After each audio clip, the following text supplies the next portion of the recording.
Sejam todos bem-vindos, bem-vindas. Você que me acompanha aqui pelo Facebook, você que me acompanha pelo Instagram e também a você que vai me acompanhar pelo canal do Instituto Connect. Sempre é uma alegria imensa estar aqui com vocês nesta jornada do arquétipo da criança interior. E já estamos no sétimo dia. Passa rápido. Quando menos vê, já passou. Hoje nós vamos falar sobre a fase da adolescência. Adolescência, a busca pela identidade e o aprisionamento da criança interior. Vamos refletir sobre esta fase tão importante na nossa vida, sobre esta fase que muitos de nós já passamos, alguns estão entrando, mas para nós que já passamos por ela, ela continua ainda influenciando profundamente a nossa vida. Esta fase é a fase que mais acontece mudanças significativas em nós, tanto no corpo, emoção, físico, mental, hormonal. É uma mudança muito grande que acontece em nós. Mas vamos recapitular um pouco aquilo que nós vimos ontem. Então, ontem nós falávamos da fase dos 7 aos 10 anos, que eu chamo que é a formação do eu crítico. E nós vimos que nesta fase começamos a buscar entender aquilo que nos aconteceu. Não só buscamos entender, mas nós buscamos justificar aquilo que nos aconteceu de uma forma mais lógica, verdades. Só que esta busca por justificativa, por resposta, ela é totalmente voltada para nós, para as verdades que já foram formadas em nós. E tudo aquilo que para nós é verdade nos transforma. E nós, nesta fase da vida, nós já temos dentro de nós algumas verdades formadas. E vimos que nessa fase nós somos egocêntricos, no sentido de que passamos a acreditar que todos pensam iguais a nós. Todos têm o mesmo sentimento, têm o mesmo conhecimento, todos têm a mesma capacidade de inteligência do que nós. Então, nós, de certa maneira, nós elevamos a mentalidade dos adultos e trazemos os adultos para a nossa mentalidade, como se o adulto visse o mundo como nós vimos. Então, a criança imagina que o adulto vê o mundo que ela vê. Então, aquilo que a criança entende como verdade, ela acredita que nós adultos também vemos assim. Ela não consegue imaginar que ela vive num mundo, numa realidade, numa verdade, num sistema de crença e nós adultos em outro. Para elas, vivemos numa única verdade e que é a verdade dela. E vimos também que nesta fase da vida, a criança começa a se sentir culpada, ela começa a se sentir responsável por tudo aquilo que aconteceu e aquilo que está acontecendo. Então, diante daquilo que aconteceu e do que está acontecendo, ela busca então justificar, entender, compreender. Ela vai justificar por que ela apanhou, por que ela passou fome, porque ela a mãe brigava com ela, porque ela vai então justificando.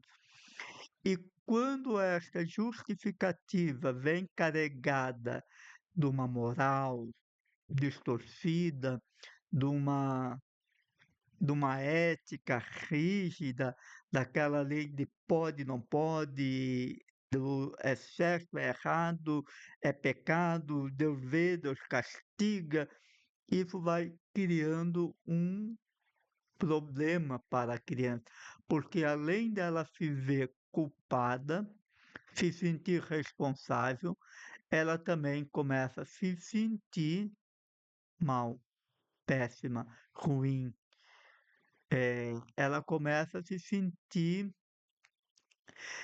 negativa, então ela começa a criar uma imagem distorcida dela mesma e até mesmo de Deus. E hoje nós vamos falar sobre a adolescência, esta fase tão bela, tão linda, tão maravilhosa, mas que também é cheia de conflito. Talvez você esteja se perguntando, né? Mas nossa, mas a adolescência, já faz alguns aninhos atrás, né, que passou. É. E talvez seja esse o erro da maioria das pessoas, porque são as mesmas pessoas que talvez acreditam que a fase da infância também não esteja influenciando a sua vida hoje, como também passa a acreditar que aquilo que viveu na adolescência também não está influenciando a sua vida. E aí eu só te pergunto, será? Será que realmente a fase da adolescência passou? Será que tudo aquilo que você construiu como verdade, identidade, máscara lá na adolescência, será que ainda não está em você? E aqui eu não vou ter medo nenhum de falar. Eu não vou ter nenhum preconceito de falar e nenhum medo de falar e de afirmar que muitas pessoas hoje com 30, 40, 50, 60, 70, 80, 90 ainda vivem sobre a sombra da adolescência, das imagens mentais criadas nesta fase da vida, do sistema de crenças, valores e significado que foi construído principalmente ali, das suas verdades, da visão e percepção que foi construído ali. Eu acredito também que outras pessoas já estão desanimadas, já acreditando que não tem mais solução, não tem mais. É assim, vou morrer assim e ponto final. A síndrome de Gabriela. Carol Ducker, ela vai nos dizer Mindset fixo, no seu livro chamado Mindset, a Psicologia do Sucesso. Este pensamento fixo que gera desânimo, que gera tristeza, ele vai nos tirando toda a alegria de viver e de lutar. E isso tem um nome. Nós vamos falar sobre esta voz. Aqui tem um nome. Como eu costumo dizer, numa frase que eu uso muito, o cemitério é o lugar onde se encontram os maiores sonhos não realizados. Vou repetir. O cemitério é o local onde se encontram os maiores sonhos não realizados. Quantas pessoas morreram sem realizar um sonho, um desejo. Quantas pessoas vivem neste mundo sem ter alegria de viver? Quantas pessoas chegam ali nos anos 60, 70, quando estão chegando na aposentadoria e perdem o sentido da vida e começam a alimentar que estão doentes, gastar dinheiro com depressão, com remédio e parece que a vida morreu. Há uma frase que reflete muito isso, eu não saberia dizer de quem é, eu tentei pesquisar hoje, mas não encontrei o autor desta frase, que diz o seguinte: o cemitério é frequentemente chamado o lugar mais rico do mundo, porque guarda talentos, livros nunca escritos, empresas não abertas e amores não declarados, que foram sepultados por medo, por insegurança, porque a pessoa não acreditou nela. Esta metáfora ela realmente nos lembra que a vida passa muito rápido e serve como um forte alerta para que possamos agir enquanto é tempo. Várias personalidades e pensadores exploram essa ideia de que a vida é muito rápida. Só que muitas pessoas perderam o sentido da vida, sabe aonde? Na adolescência. Há um livro chamado Quem Roubou Eu de Mim Mesmo? Quem roubou eu de mim mesmo? Aonde foi que eu me perdi pelo caminho? Quem roubou eu de mim mesmo? Por isso que é importante a gente entender que muitas das escolhas que nós fizemos hoje na nossa vida adulta nasceram justamente da fase da adolescência, quando nós tentávamos descobrir o nosso valor no mundo, quando nós tentávamos descobrir quem éramos. E muitas pessoas pagam preços caríssimos na sua vida por erros cometidos na adolescência. Erros graves e que leva para a vida inteira, consequência de uma adolescência mal trabalhada, mal vivida, mal resolvida, em todas as áreas. É importante eu trazer aqui um ponto desde já, porque mais para frente nós vamos retomar, porque esse também seria um tema para uma live, só esse tema, não tenho dúvida disso, de que o nosso sistema busca nos defender. Lembre-se sempre disso, nunca se esqueça de se lembrar disso. O nosso sistema, ele tem como prioridade nos defender, nos manter vivo. Ele vai fazer de tudo e mais um pouco para nos manter vivo. É a prioridade dele. E nesta busca de nos defender, ele também trabalha pela busca do prazer. É por isso que a adolescência se torna tão intensa, as experiências em busca do prazer. E aqui a gente entende com profundidade o poder de um vício. Porque o vício ele é o quê? Ele é o nosso sistema buscando um momento de prazer. O nosso sistema não sabe que aquilo está me destruindo. Ele só sabe que aquilo é prazeroso. Lembre-se que a emoção prevalece a razão. Então, se isso me gera prazer, você pode falar 50 vezes que você não vai fazer, você vai cair na tentação, porque isso não é racional, isso é emocional. E isso acontece muito na adolescência. A busca pelo prazer, o prazer pelo prazer. Aí você pode abrir o leque que você quiser. Tudo aquilo que gera prazer, que é prazeroso, que gera adrenalina, prazer, é viciante, principalmente nesta fase da adolescência. Então, nosso objetivo não é negar, julgar a nossa história e nem fazer juízo de valores. O nosso objetivo é compreender, porque aquilo que compreendemos nós conseguimos transformar. Aquilo que nós não conseguimos trazer para a razão de forma consciente, crítica, vai continuar nos comandando, como fala Jung.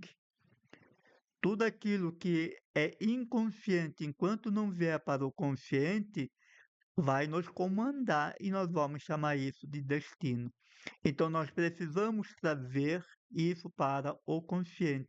E lembra que eu falei de que nós temos dois superpoderes: o poder de pensar, controlar o nosso pensamento, e de trazer a emoção para a razão. Eu gosto de usar essa metáfora para falar da adolescência como uma ponte. E nós estamos atravessando esta ponte. Por quê? Porque nós não somos mais criança, mas também não somos adultos.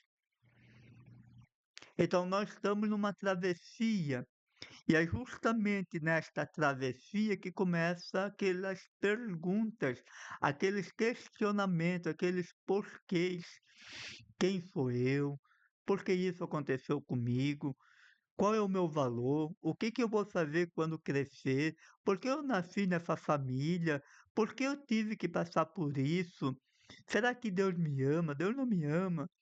Então a mente ela enche de questionamento, questionamento sobre a sua identidade, sobre a sua sexualidade. Então enche. E essas perguntas, por mais simples que sejam, ela tem um poder muito grande de nos construir quando elas são buscadas responder criticamente, de forma construtiva, ou elas podem nos destruir quando nós passamos a construir através de uma identidade negativa, distorcida. Por isso que a adolescência é uma fase muito poderosa. E é importante que a gente entenda que nesta fase da adolescência, nós já trazemos para cá, para esta fase, já construímos uma identidade. Lembra que nós falávamos ontem? A criança já se viu, ela já se identificou que ela tem dificuldade, que ela é burra, que ela não é amada, que ela é isso, que ela... Então ela já internamente, a criança já se vê, já se entende, já se percebe. Ela já criou uma caixa de verdade para ela. Ela já criou. Agora vamos imaginar aqui que esta criança já passou por alguma violência, seja ela qual for, ou que aqui nesta fase se passa por um abuso, por uma violência. Vamos colocar aqui abuso, não só abuso sexual, mas também entra aqui. Você imagina a dor que isso vai causar, o fechamento que esta criança vai ter para a vida? Haverá um fechamento, e é quase como uma morte da sua verdadeira identidade.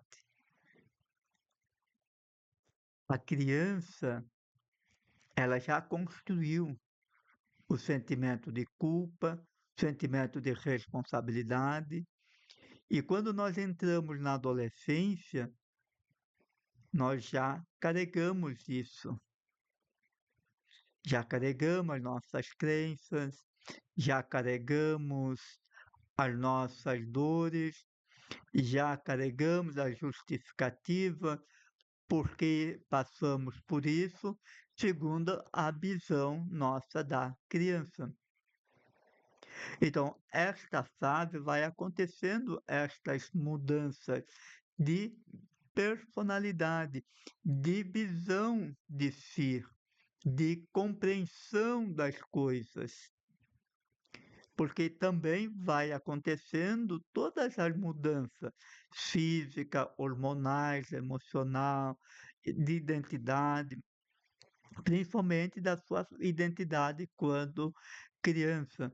Então, entender que não é só o corpo que muda, o corpo também passa por uma transformação muito grande, e talvez uma das maiores transformações que nós passamos, mas também muda a forma que nós passamos a nos ver, a forma que nós começamos a entender as coisas, muda o nosso ciclo de relacionamentos, muda a nossa forma de pensar, e tudo aquilo que antes parecia seguro começa a se tornar perigoso. Por isso que é uma das fases que mais costuma ser desafiadora na nossa vida. E é justamente nesta fase que nós vamos começar, né, a despertar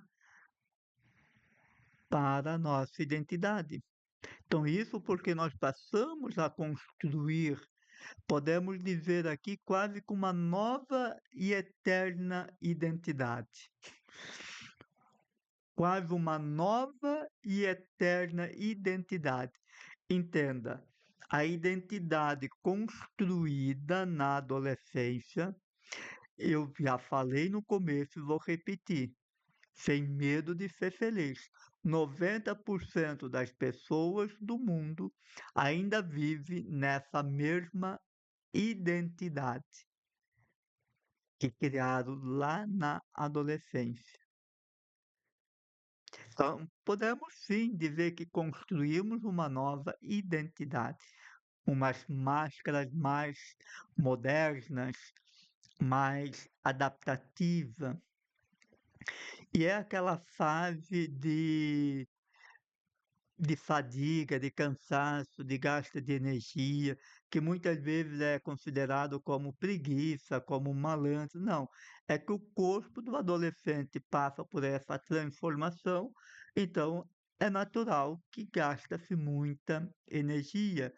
Há mudança de comportamentos, e essa mudança de comportamento vai refletir no comportamento com os pais, gerando muitas crises com os pais, muita crise com os pais. Mas é importante entender que essas crises não começam na adolescência. Provavelmente começa ali uma fase antes, dos 7 aos 9 anos. Ah, e é importante que a gente entenda para onde que nós vamos usar as máscaras mais modernas, podemos assim dizer. Ah, Marli, boa noite. Agora que eu vi que você entrou. Seja bem-vindo todos. Então a gente vai criando sim as nossas máscaras que muitos estão usando até hoje, justamente para fugir daquelas dor. Então esses conflitos com os pais provavelmente não começa na adolescência, começa lá atrás. Como eu costumo dizer, uma frase que muitos pais não gostam de ouvir: não existe adolescente rebelde, existe adolescente carente de pai e mãe. Eu sempre falo essa frase, sempre vou falar e sempre vou repetir, e sei que tem muitos pais que ficam bravos comigo, mas eu vou continuar insistindo nela. Não existe adolescente rebelde, existe adolescente carente de pai e mãe. Ponto, falei, estou aliviado. Porque essa rebeldia expressa dor. É o grito silencioso que os adolescentes estão manifestando, é um grito. Segundo Erickson, um dos maiores estudiosos, principalmente na área do desenvolvimento humano, né, dentro da área da adolescência, ele vai chamar este conflito de identidade versus confusão de papel. Ou seja, o adolescente ele precisa descobrir quem ele é realmente. Agora, ele não é adulto, não é criança. Mas só que tem, às vezes, momentos que os pais os tratam com adulto e tem vezes que tratam com criança. Isso dá uma bola de neve na cabeça do adolescente. E, e também é nesta fase que começa a experimentar o mundo, né? Então, essa fase, ele começa então a experimentar aquilo que dá prazer para ele, aquilo que ele se identifica. Ele passa a se identificar, ele passa a usar essa máscara social. Então ele começa a mudar o cabelo, mudar as roupas, mudar o jeito de falar, aquelas gírias que parece ser uma outra língua, muda o ciclo de amizade, muda as suas opiniões como muda de roupa e muda de sonho de vez em quando. Então, esta busca de identidade faz parte essa busca de identidade faz parte da sua própria construção da identidade. O problema começa quando essa identidade deixa de nascer de dentro e começa a ser influenciado por fora. E quase sempre acontece isso, né? Então ele começa a ser influenciado por fora, diante de tudo aquilo que ele já viveu, então ele começa a desenvolver um desejo de querer ser visto assim. Eu me identifico assim, então eu quero ser visto assim. Só que isso faz com que ele perca totalmente a sua identidade. Ele deixa de ser ele. E aí nasce algo muito forte dentro da adolescência e que gera muito conflito com os pais. A necessidade de pertencimento e a busca por aquilo que dá prazer e o rompimento com tudo aquilo que não dá mais prazer. Esse é um dos pontos mais fortes dentro da adolescência. A busca por aquilo que dá prazer e rompimento daquilo que não dá mais prazer para ele. Porque isto passa a gerar conflito, principalmente quando a criança ela é obrigada a fazer aquilo que ela não se identifica. Por exemplo, ir para uma aula de música, balé, que ela não quer. Ou foi por um momento que ela decidiu ir, e, mas os pais obrigam ela a fazer algo para ocupar o tempo, aquela terapia ocupacional, que acaba muitas vezes estressando a criança ou o adolescente. Por isso que ele se torna um ponto muito importante aqui. E muitos passam a não se encaixar mais dentro da família, da religião, se afastam. Esse é um conflito que muitas vezes já vem das fases anteriores, eh, que vem talvez de regras muito rígidas de imposição dos pais ou de regra muito frouxa, aonde que a criança já sabia tudo, já escolhia a roupa, comida, já mandava, né. Pode acontecer também pela falta de presença de qualidade dos pais, principalmente dos 8 aos 9 anos. Aquela presença de estar junto, brincar junto, rir junto, correr junto, jogar bola junto, fazer algumas atividades que geram memórias boas, tomar banho de chuva, tomar banho de esses momentos para a criança de 9, 10 anos é fundamental.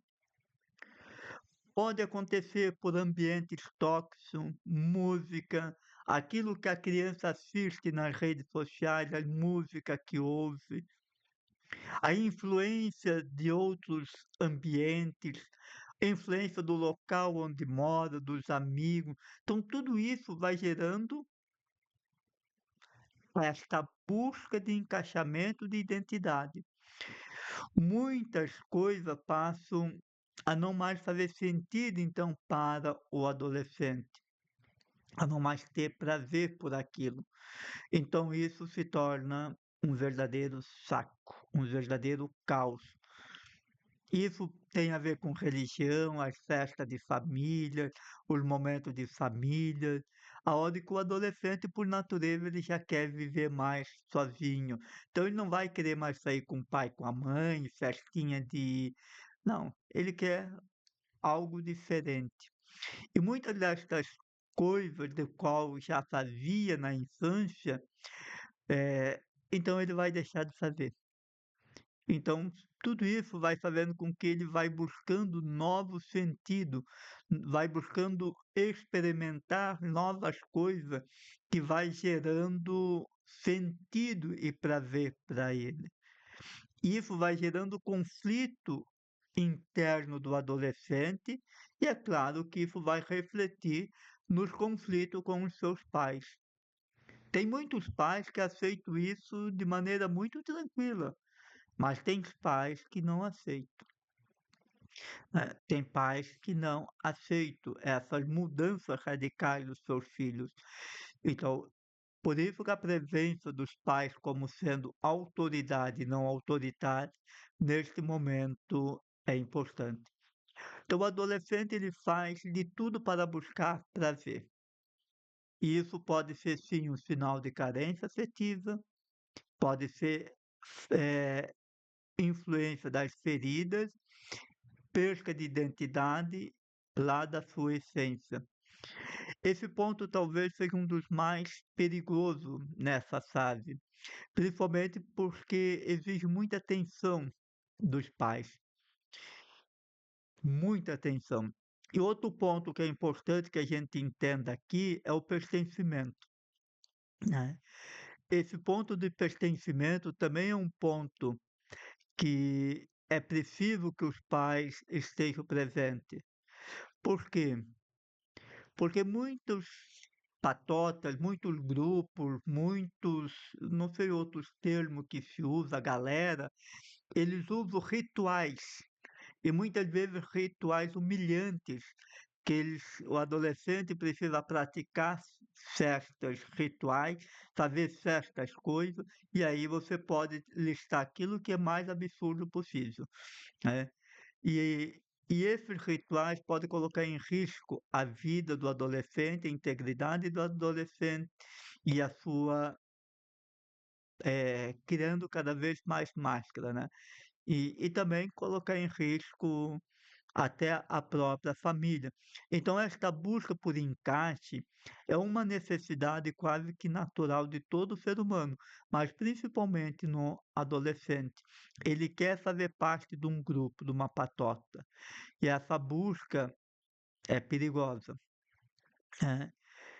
Então ele quer se sentir parte desse grupo, ele quer se sentir membro, ele começa a ouvir muito mais a opinião dos amigos, então a opinião, a voz dos amigos ganha um peso muito grande, muitas vezes até maior do que dos próprios pais.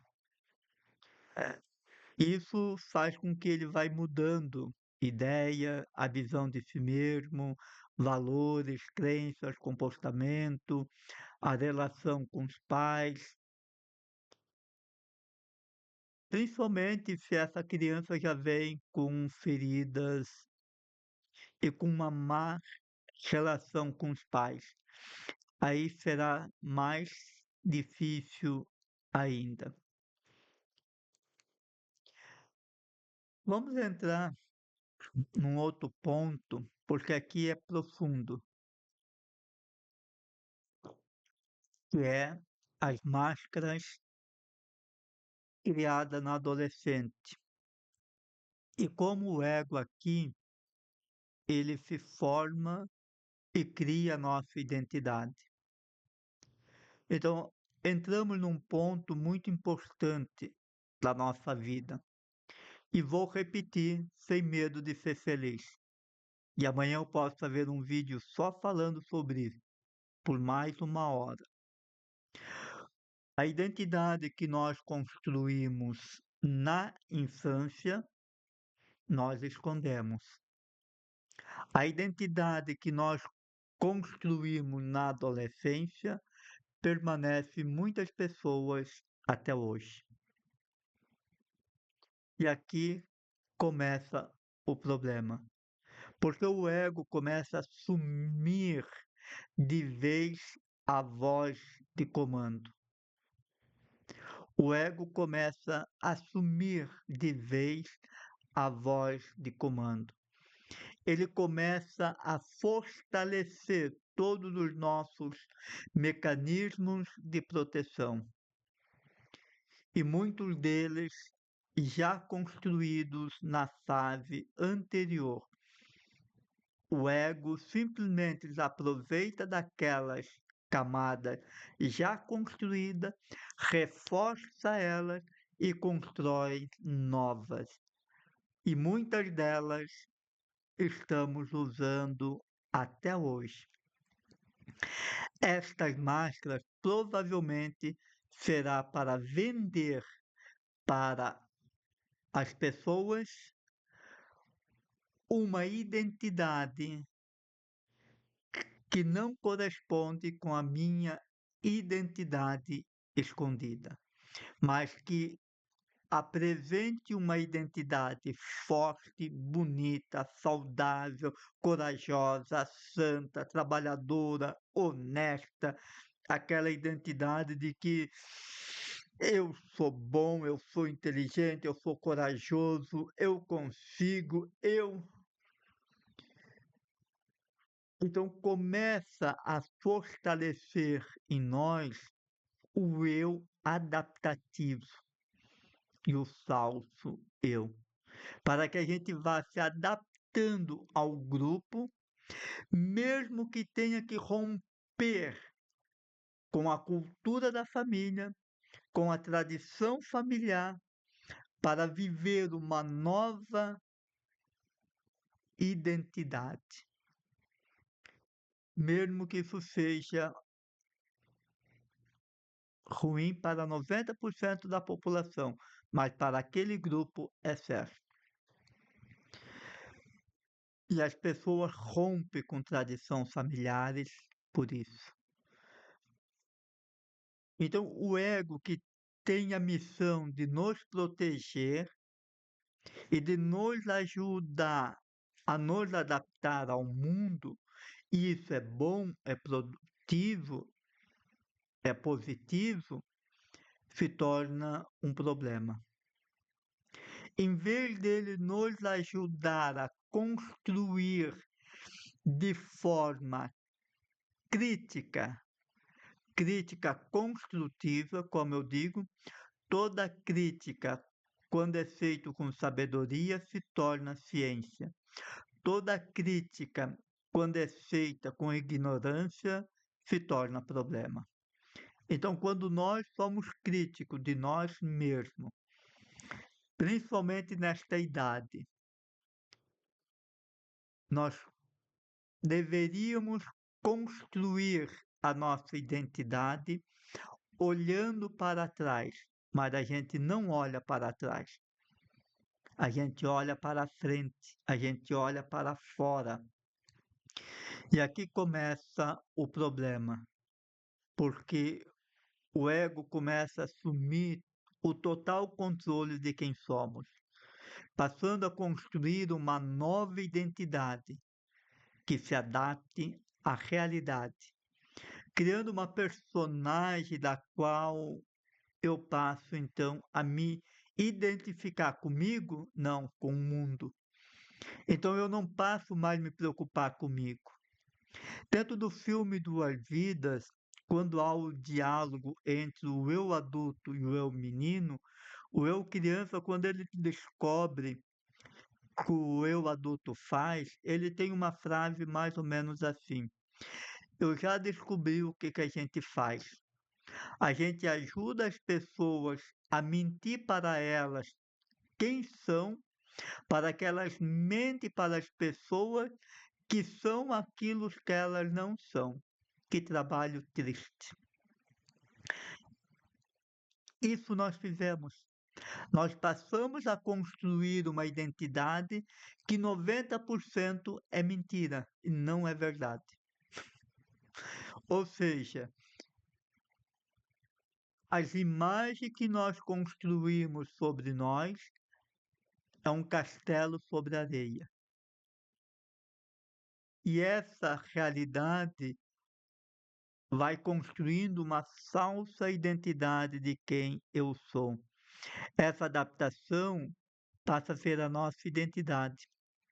Eu sou assim, eu me identifico assim, eu acredito que eu nasci assim, porque essa é uma verdade que eu tenho. Na verdade, essa ideia que fazemos de nós, elas são apenas construídas para preencher o vazio da criança ferida. Então, nós sempre vamos nos apresentar ao contrário daquilo que nós identificamos na fase da criança. Sempre o contrário. Sempre o contrário. Nós sempre vamos criar uma identidade contrário daquilo que a criança se identificou. Se ela se vê burra, ela vai se ver inteligente. Ela vai tentar provar, buscar provar o seu valor, mesmo que ela se fere. Então há uma perca enorme aqui da nossa verdadeira identidade e passamos a nos identificar com os papéis com aquilo que fazemos. Eu sou estudante, eu sou jogador de futebol, eu sou motorista, eu sou médico, eu sou padre, eu sou. E muitas vezes se perde até a identidade do nome. E quantas pessoas, muitas vezes, não gostam mais que seja chamado até mesmo pelo nome. Por quê? Porque o nome refere uma dor. Eu digo que nada mais poderoso do que quando eu digo eu sou. Cuidado com aquilo que você fala depois do eu sou. Porque tudo aquilo que você fala depois do eu sou, o teu cérebro, o teu subconsciente entende como verdade. Porque ela é verdade. Eu sou burro, eu sou incapaz, eu sou inútil, eu não sirvo para nada, eu não tenho valor, eu estou lascado, eu estou ferrado, eu só tenho dívida. Isso é dor. Isso é identidade construída na dor. Isso é identidade construída na dor. Agora, na idade da adolescência, nós vamos construir uma identidade, uma máscara forte, corajoso, perfeito, santo, bom samaritano, prestativo, engraçado, inteligente, o faz tudo, o que sempre, porque há uma necessidade de querer ser aceito, há uma necessidade de querer ser bom. Lembre-se, ninguém cria uma máscara por acaso. É criada uma máscara para proteger a criança ferida. E aqui entra o grande dilema, porque aqui a gente rompe definitivamente com a fase da criança. Aqui é uma ruptura. E é tão forte isso quando eu faço constelação familiar, faço essa constelação com as pessoas, quando na dinâmica o adulto não consegue ver a criança.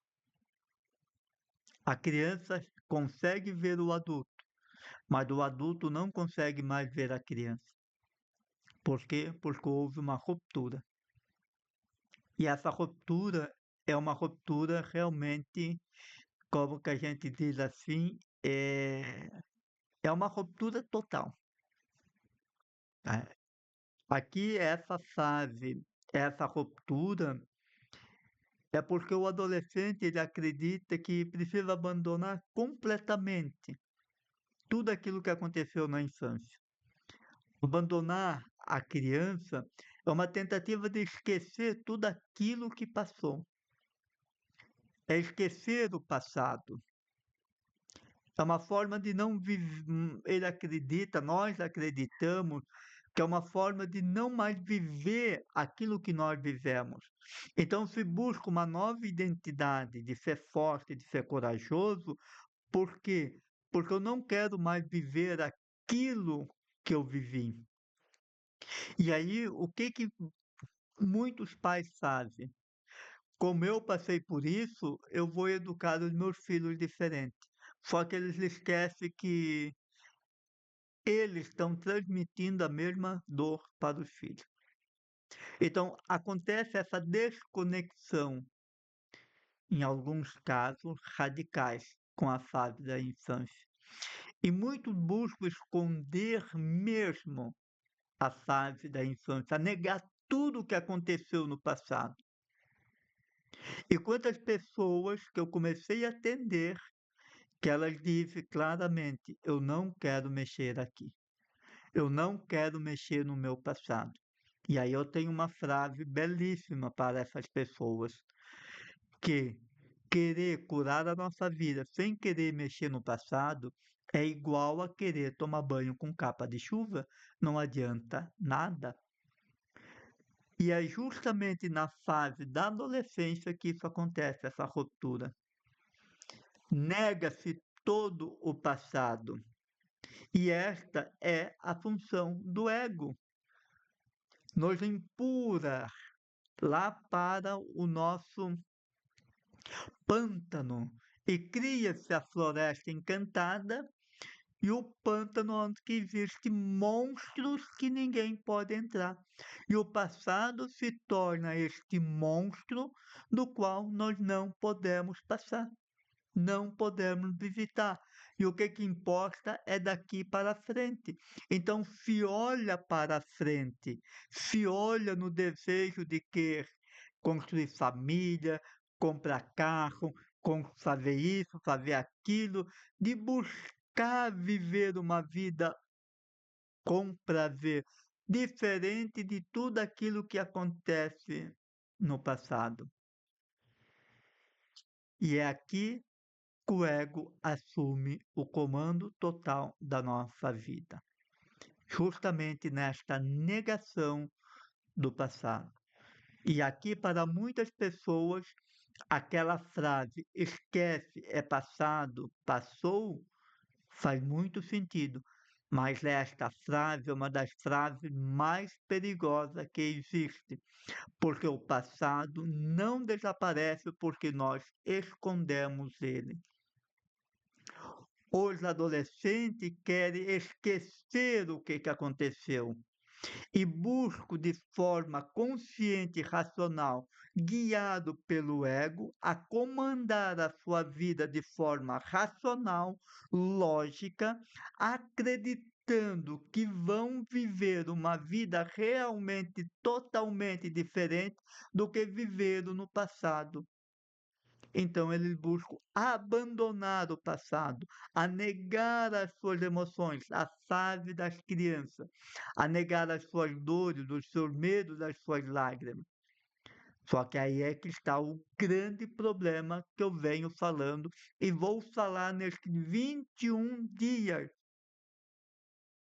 Essas memórias de dor traumática não desaparecem, não somem, elas permanecem vivas em nós, elas influenciam a nossa vida.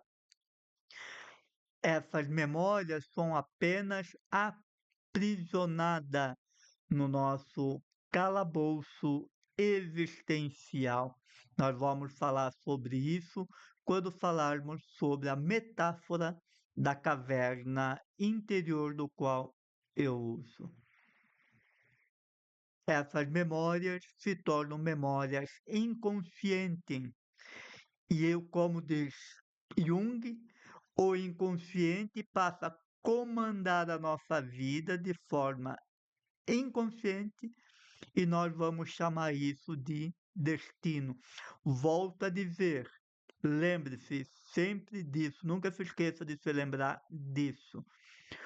A emoção prevalece a razão. A razão não tem poder sobre a emoção. E a adolescência acredita que daqui para frente eu vou ser racional, lógico, eu vou saber tudo o que eu quero para conduzir a minha vida. E aí acontece um outro problema, uma outra voz, uma voz poderosa, uma voz muito poderosa, que nós vamos falar um pouquinho sobre ela, a voz da autossabotagem. Aí começa a nascer e fortalecer, além de fortalecer as nossas crenças limitantes, nós vamos começar a fortalecer os nossos sabotadores. Os sabotadores são máscaras sociais do qual nós criamos para fugir da dor. Eu costumo metaforicamente trazer, é como um sabotador, é como se você tivesse quebrado o braço. Quando é quebrado o braço, é usado o gesso. O gesso ele tem uma finalidade, proteger o machucado para que não aconteça outros machucados maiores. Só que agora imagine que você tinha 3, 4, 5 anos, 11 anos, 12 anos, você colocou o gesso. Só que não tirou o gesso. O gesso continua. Eu digo que os sabotadores é essa proteção inútil que ficou em nós. Que em vez de nos ajudar, ele começa a nos sabotar. A voz sabotadora ela é muito poderosa, porque ela tem um poder de construção de realidade muito grande sobre nós. Por exemplo, você vai estudar por uma prova e você começa a dizer assim: eu tenho certeza que eu vou me dar mal naquela matéria. Eu tenho certeza que eu vou me dar mal naquela matéria. Vai me dar um branco. Vai chegar na hora e vai te dar um branco.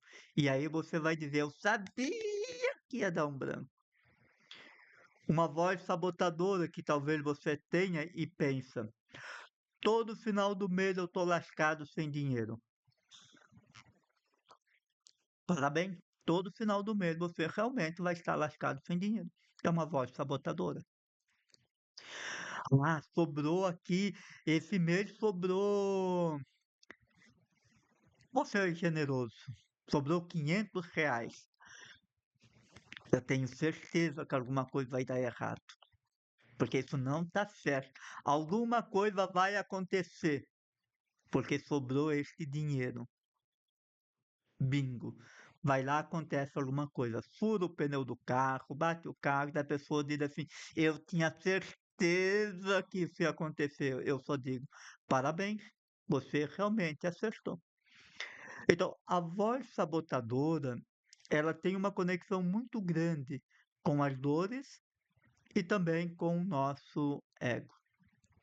E o ego, ele vai fazer de tudo para nos sabotar, porque ele não quer perder o comando.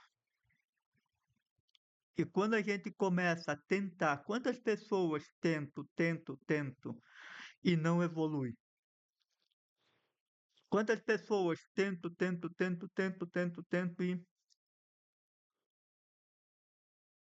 e param? Por quê? Porque estão indo sob a influência do ego e não estão se permitindo trabalhar as suas dores, a sua programação interna. Lembre-se, Programação gera pensamento, pensamento gera sentimento, sentimento gera emoção e emoção gera ação. Então, a programação nossa é a nossa caixa de verdade, as nossas crenças, os nossos valores, os nossos significados, é a visão e percepção que eu tenho de mais profunda. E essa verdade está em nós. Por isso que a fase da adolescência é esta fase tão importante na nossa vida, porque aquilo que nós construímos ali, muitas pessoas hoje ainda vivem sob a influência dela. E são pessoas que estão tentando, tentando, tentando e não estão conseguindo. Porque sempre haverá este conflito entre o ego e a emoção. E se a criança não, não, não adianta. Então nós temos sim uma criança birenta dentro de nós. E a emoção sempre vai prevalecer a razão. Eu sempre vou falar isso, eu defendo esta tese e digo que o maior erro que nós cometemos é negar as nossas emoções. E começa aqui na adolescência. Aqui a gente começa a negar tudo aquilo que nós sofremos. Agora, se nós tivéssemos pessoas, não, como eu digo, não vamos achar culpados e nem responsáveis, vamos honrar e respeitar a história da nossa família, a história dos nossos antepassados. Mas se nós tivéssemos ali na fase da adolescência pessoas gabaritadas que nos ajudassem a ressignificar essa fase da criança, entender que nesta fase eu estou construindo uma identidade e que posso estar construindo essa identidade na dor, em vez de estar construindo um eu verdadeiro, eu estou construindo um falso eu, um eu máscara, um eu perfeito, um eu bom, um eu. Mas o eu verdadeiro, falar de mim. Mas o eu verdadeiro era burro, inútil, era. Não. Ali ele construiu ser burro, ele construiu isso. Ele não é isso. Mas ele se identificou com isso. Então, tudo aquilo que nós vivemos é construção, lembra disso. Desde o ventre materno, nós fomos construídos. Então, a visão e percepção que eu tenho sobre mim não é a verdade sobre mim. Por isso que eu tenho uma ferramenta muito poderosa, eu vou compartilhar aqui com vocês, a linha do tempo. Eu amo essa ferramenta, que para mim é uma das ferramentas mais importantes que eu criei. Eu amo de paixão e vou dar aqui de presente para vocês. Pegue uma folha de papel, faça um risco no meio, faça um traço, faça um risco no meio e coloque aqui, faça um desenhinho de você, um bonequinho e coloca hoje. Eu sou. Ponto. Hoje eu sou. O tudo que eu sou hoje é uma construção do passado. Daí você faz uma setinha para o passado. Aí você pode descrever tudo aquilo que você se identifica hoje. Quando eu fiz a minha, eu tenho ela por aí guardada. Eu não jogo fora esse meu material, eu deixo tudo guardado. Vai que um dia vai para um museu meu, né? Então tá tudo ali. Eu sou. Porque hoje Hoje é o único dia que eu sou. E aquilo que eu falo que eu sou hoje é como eu me vejo. Então, eu sou tan, tan, tan. Hoje eu estou colhendo aquilo que eu fui ontem, certo? Hoje eu estou colhendo através da programação, dos pensamentos, das minhas emoções, das minhas ações, eu estou tendo resultado. Hoje, o resultado que eu tenho hoje, eu estou colhendo daqui. Ponto. Só que hoje eu estou plantando o amanhã. E o que que eu vou ser amanhã? Então aqui eu tenho a decisão. Eu tenho a decisão, este poder é meu. Eu posso hoje decidir o que que eu vou plantar amanhã. Se eu planto através do que eu penso, porque o pensamento é semente da mente, o pensamento é semente da mente.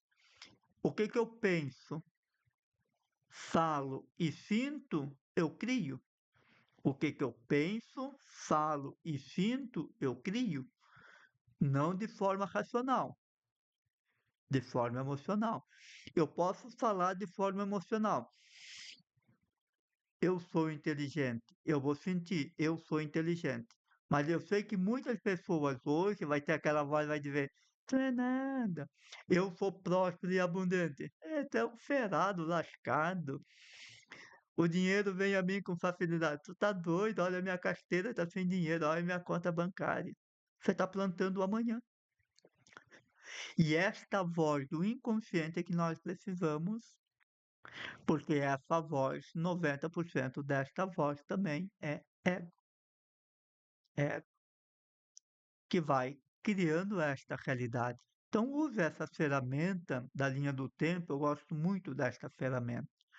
Por quê? Porque hoje eu vivo 24 horas comigo. Desde a hora que eu acordo, o que que eu faço? Todos os dias eu faço uma atividade diferente. Desde que eu saio da cama até sair da cama, todos os dias eu faço uma coisa diferente. Todos os dias eu invento uma coisa diferente. Todos os dias. Eu invento. Eu, porque eu não acordo e já saio que nem um doido, porque lembra, o nosso corpo e o nosso subconsciente acordam antes do que nós, do que o racional, né? Tanto desperta antes. Então ele já programou. Então, quando você quebra esse ritmo todas as manhãs, ele fica assim, opa, o negócio aqui está diferente. Então, todos os dias buscar fazer algo diferente é importante para ir brincando, organizando, treinando o seu cérebro. Por isso que eu oriento sempre os meus mentorando a tirar a pasta de dente do lugar.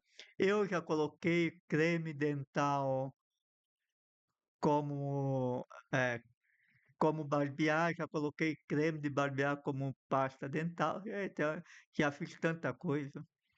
Porque eu sei que como eu, você também tem, cada um tem um lugarzinho, né? Então é esse lugarzinho que eu vou lá e tiro tudo. Às vezes eu coloco a escova de dente aqui, a pasta de dente lá. Assim, ó, eu faço essas coisas porque para que o meu cérebro não entre no automático todos os dias. E nós vamos falar um pouco sobre isso amanhã, quando nós falarmos e aprofundarmos sobre a metáfora da caverna. Aí nós vamos ver esses quatro monstros que nós temos dentro de nós, que são crenças limitantes, sabotadores, as feridas e máscaras e a influência dos nossos antepassados, que eles se tornam os quatro guardiões da nossa criança. Para a criança é proteção, para nós é prisão, porque nós não evoluímos enquanto não conseguir olhar para isso. Espero que você tenha gostado desta live. Peço novamente a você que está aqui pelo Instagram, você que está pelo Facebook, você que vai ver em outro momento, que você possa curtir, comentar e compartilhar. Ajuda sim com que esse material, esse conteúdo se torne relevante. Vamos lá, vamos ajudar, vamos fazer com que esse material se torne relevante para mais pessoas. Então, curta, comente e compartilhe com todos os seus grupos e venha fazer parte desta jornada. Lembro que as lives anteriores já se encontram lá no canal do Instituto Connect, na playlist, sobre o, a jornada do arquétipo da criança interior. Então, todas as 21 vão ficar lá. E também peço a você que curta, comente, compartilhe, se inscreva no canal, acione o sininho para mais conteúdo assim que ser postado. Até mais, agradeço a todos vocês, uma boa noite e até amanhã.